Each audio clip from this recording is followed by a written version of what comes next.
Thank you very much.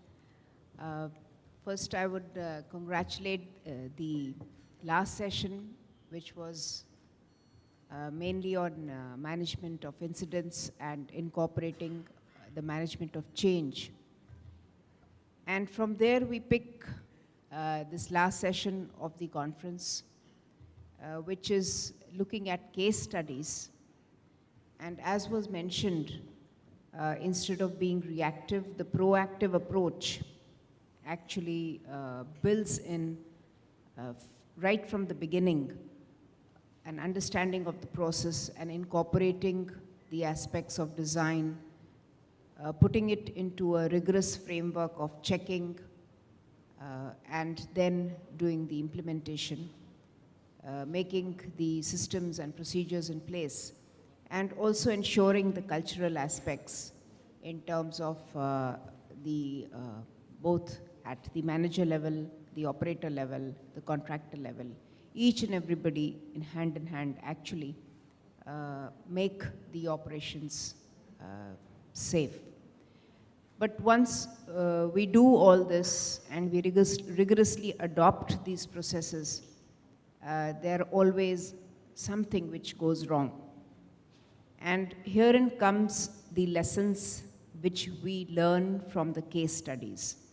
And this particular session is about looking at case studies and how these studies actually teach us to go back into the first concept of how we started with design, which are the gaps in design, how to fill them so that these incidents, these cases of occurrence which have resulted in loss to humans, loss to products, loss to environment, do not repeat all over again.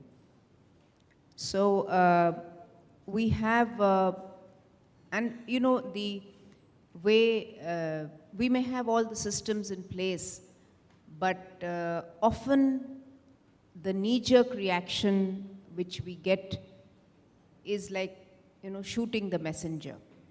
And that is something which actually restrains the reporting of such occurrences.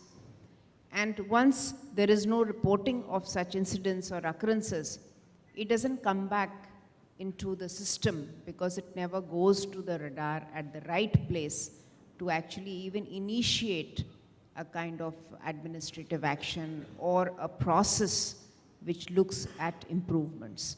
So, as has been mentioned earlier, the cultural aspect is extremely important to actually take it positively. And then most of the organizations today have that systems, the best practices in place, such that they can actually incorporate it into their mainstream. This session is also about best practices in organizations. And we know that the organization and best practices are intertwined.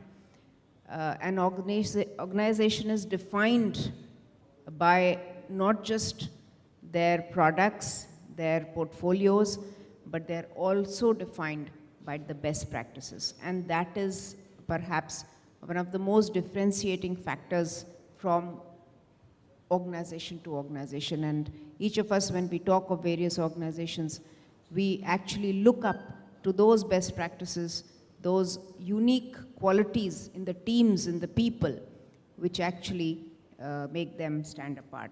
And when we talk of process safety, that differentiation is what will make a difference into the operations and ensuring that the risk to life, risk to environment and other equipments do not, it is minimized.